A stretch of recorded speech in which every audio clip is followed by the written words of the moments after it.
The day began with a serene light spreading across the Jetavana Monastery, where monks prepared for the Buddha's teachings.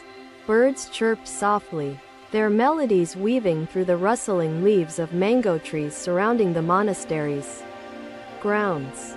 The Buddha, seated under a Bodhi tree, radiated calmness, his presence commanding attention from all who gathered around him. Monks, the Buddha spoke, his voice resonant yet gentle.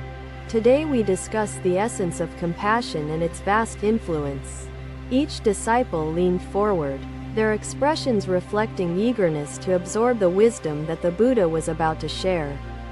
Compassion, the Buddha began, is not merely an individual virtue but a universal force binding all beings in harmony. His gaze swept over the assembly, eyes full of depth and understanding, emphasizing the gravity of his forthcoming words. When we extend compassion, it is not isolated, he explained. It vibrates across the unseen threads of interconnected existence. Ananda, the devoted attendant, was seated closest, his hands resting reverently in his lap, ever attentive to the Buddha.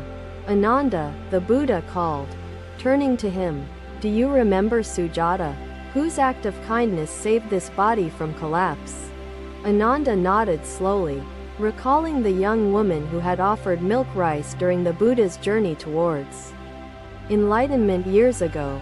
Sujata's offering, the Buddha continued, was an act of compassion, a chant that harmonized the discord within this universe.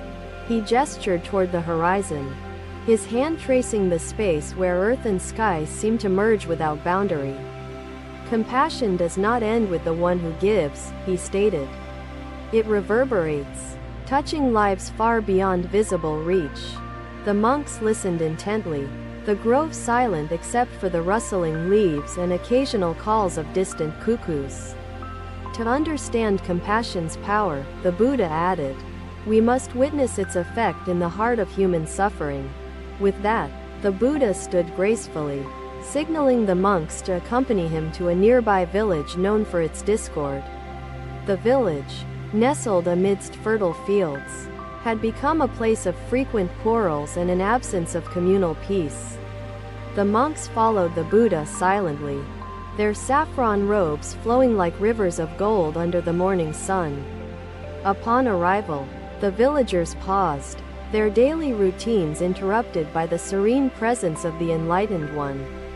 Gather, villagers, the Buddha spoke, his voice both inviting and commanding, resonating through the bustling marketplace.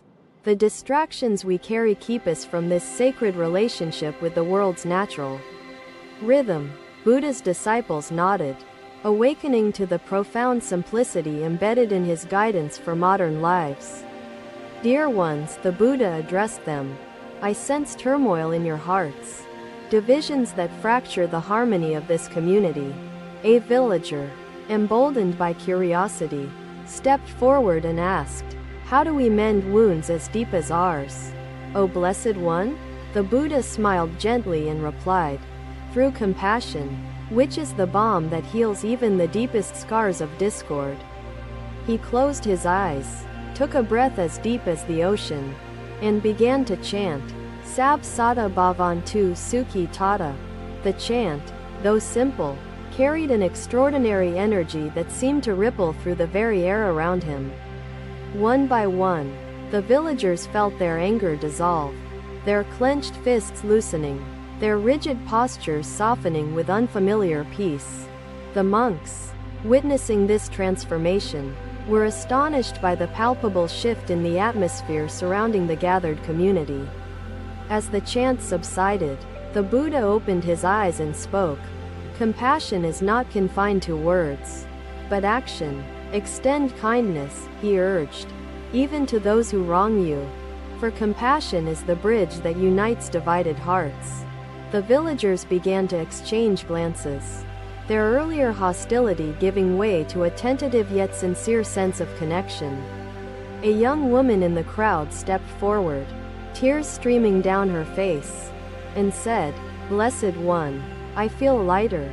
The Buddha nodded knowingly and replied, What you feel is the weight of anger lifting, replaced by the strength of compassion.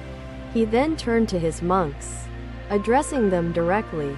Observe, bhikkhus, the transformation wrought by the vibrations of compassionate intent. It is not magic, the Buddha clarified, but the natural consequence of aligning oneself with the universal law of harmony. The monks bowed their heads in acknowledgement, their understanding of compassion deepening as the lesson unfolded before their eyes. The Buddha continued, compassion is the thread in the fabric of existence, connecting all beings in their shared journey. Yet, he cautioned, compassion must be cultivated, nourished through mindfulness, and extended without expectation of reward or recognition.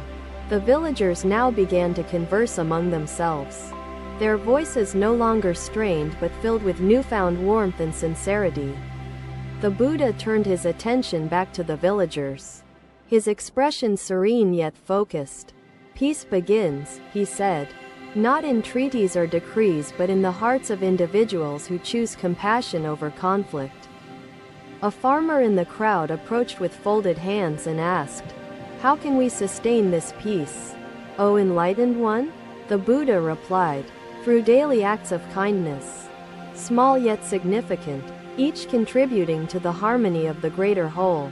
As you sow seeds in your fields, he elaborated, sow seeds of compassion in the hearts of your children and neighbors. His words resonated deeply, the villagers nodding in agreement, their hardened expressions softening as their resolve began to transform.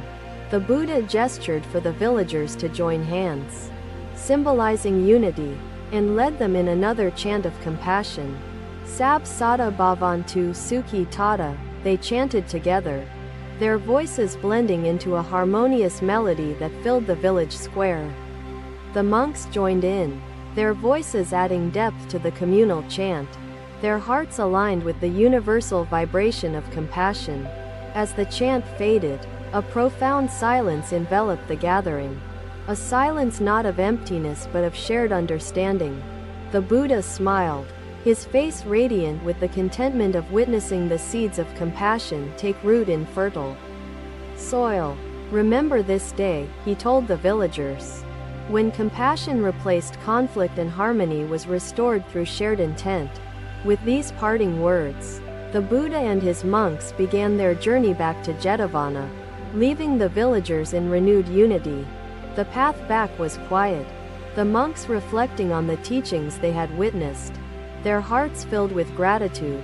As they reached the monastery, the Buddha turned to them and said, today's lesson is complete, but its practice is eternal.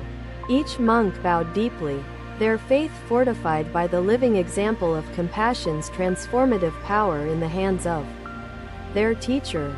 The Buddha, seated once again under the Bodhi tree, closed his eyes, his serene presence a testament to boundless compassion. The evening fell, and the monastery echoed softly with chants of gratitude, a melody that seemed to touch the heavens themselves. In the stillness of the night, the monks carried the Buddha's words within, their hearts attuned to the resonance of compassion. Another day, another lesson under the open sky of Vulture Peak, where the disciples gathered to hear the Buddha speak. The mountain air was crisp, carrying with it the scent of wildflowers blooming amidst the rocky terrain.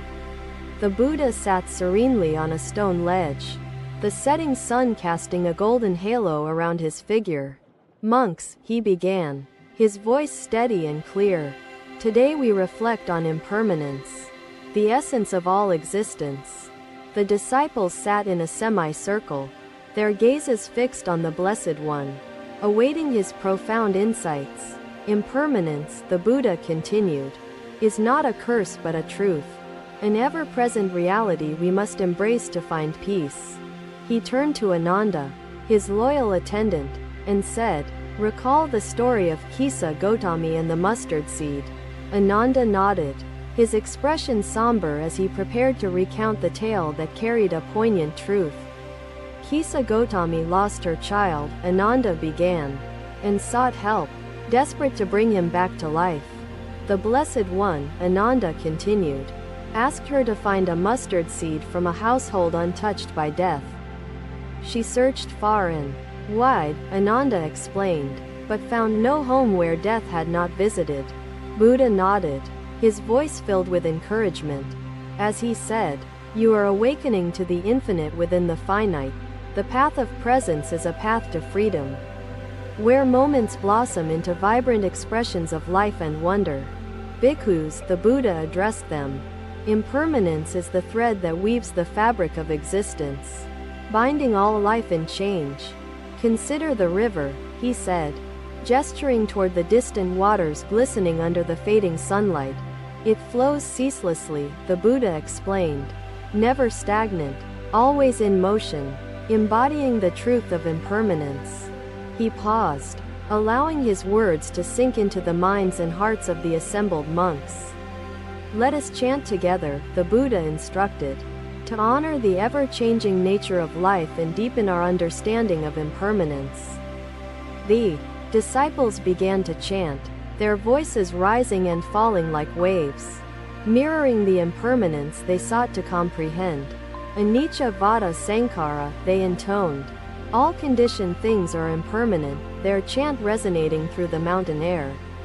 As the chant concluded, a profound silence enveloped the group, a silence filled with collective introspection and clarity. The Buddha broke the silence, his voice soft yet penetrating. Impermanence teaches us to release our attachments and embrace the present. He gestured toward the vibrant colors of the setting sun, now giving way to the deepening hues of twilight.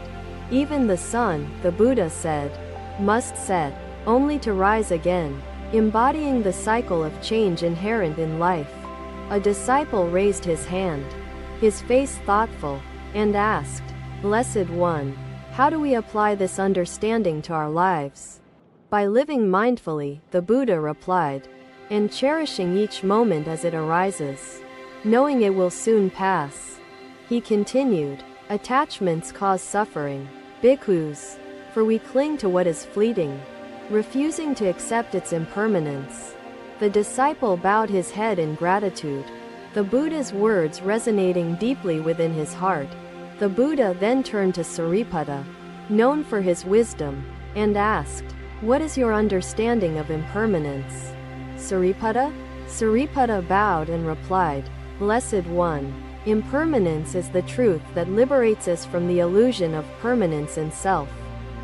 "Well said, Sariputta," the Buddha acknowledged, his eyes shining with approval and encouragement for his wise disciple.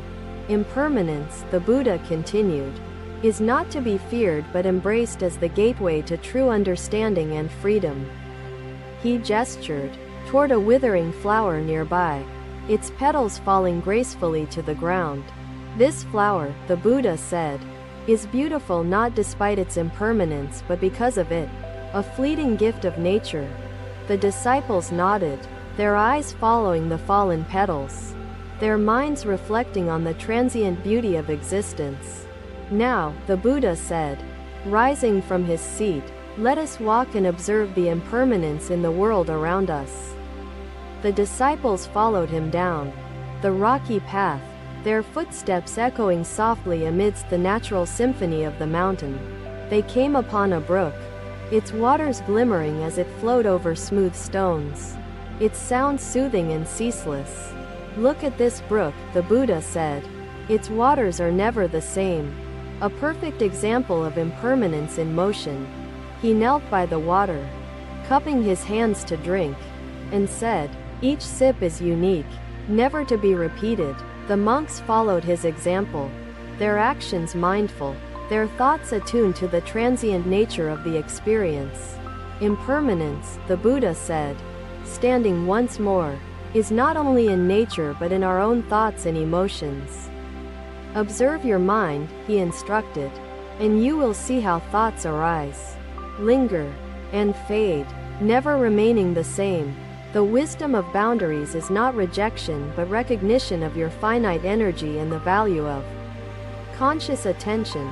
He encouraged them to practice choosing moments to step away, saying no to distractions without guilt or fear of missing out. Exactly, the Buddha said, his voice filled with compassion. Understanding this truth brings us closer to liberation from suffering. The group continued their walk, the twilight deepening into night, stars beginning to dot the velvet sky. They reached a small grove, where the scent of jasmine filled the air, and the moon cast a gentle glow. The Buddha turned to his disciples and said, "Let us end our lesson with a final chant, honoring the truth of impermanence." The monks formed a circle, their voices uniting once more in a harmonious chant, Anicca Vada Sankara. As the chant faded into the stillness of the night, the Buddha spoke, "Carry this understanding into every moment of your lives."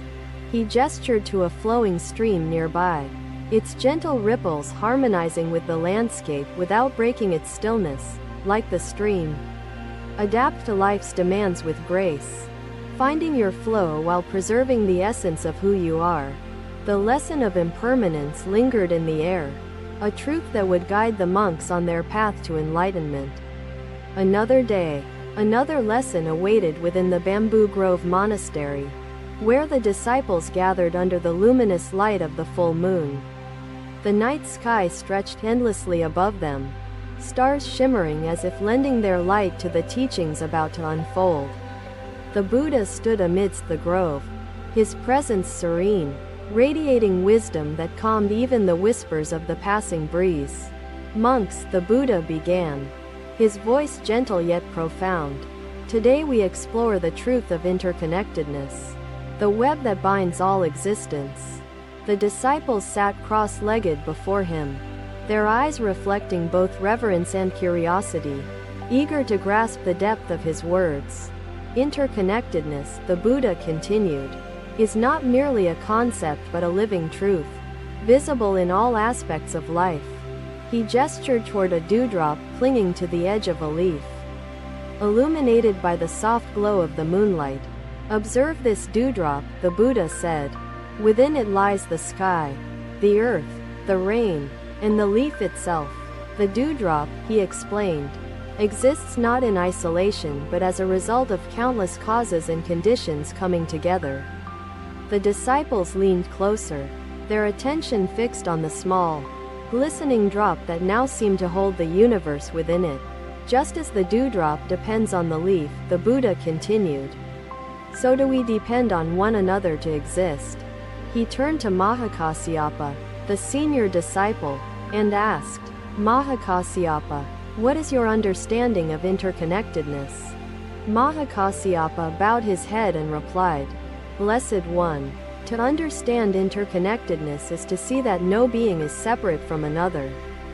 "Well said," the Buddha responded, his expression warm, acknowledging the wisdom in Mahakasyapa's insight.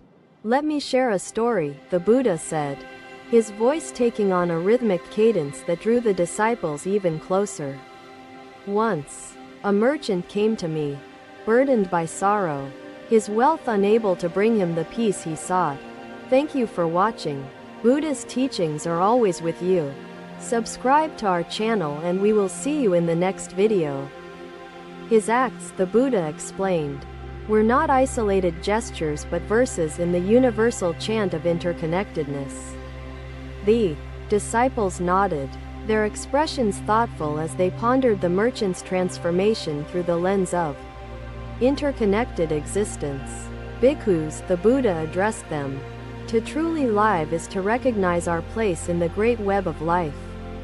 Even the smallest actions," he said, "create ripples that touch countless lives in ways we may never see." The Buddha paused, letting his words settle like the falling leaves that whispered through the grove. "Now," he instructed, "let us chant together to honor the truth of interconnectedness and align our hearts with the universal harmony." The disciples joined him, their voices rising in unison. "Ye dharma hichu prabhava hedan tesham tathagato hyavadit." Their chant resonated through the grove, a melody that seemed to dissolve the boundaries between self and other. As the chant subsided, the Buddha spoke, "Feel the connection within this chant. each voice distinct yet part of the whole. He gestured toward the moonlit forest, saying, "Even the trees, the wind, and the stars are participants in this sacred interconnectedness." A young monk, his face earnest, raised his hand and asked, "Blessed One, how do we embody this truth in daily life?" "By living with mindfulness," the Buddha replied, "and extending kindness to all beings, recognizing their role in our shared existence." He continued, "Each act of kindness, no matter how small, strengthens the web of life and brings harmony to the universe." He continued, "Offer your guidance with patience and compassion. Trust that the seeds of wisdom will grow in their time." The disciples rose silently, following the Buddha through the grove, their footsteps soft against the earth blanketed with fallen leaves. They came upon a flowing stream, its waters glistening under the moonlight, its gentle sound a hymn to interconnected existence. "Look at this stream," the Buddha said. "Its flow nourishes the earth, sustains life, and eventually returns to the vast ocean." The stream, he explained, does not hold its water for itself but shares it freely, embodying the spirit of interconnectedness.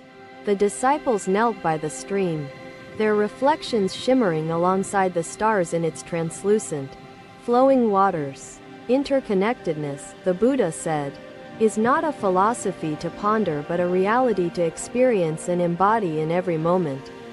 He gestured toward a cluster of wildflowers growing near the stream, their petals swaying gently in the night breeze.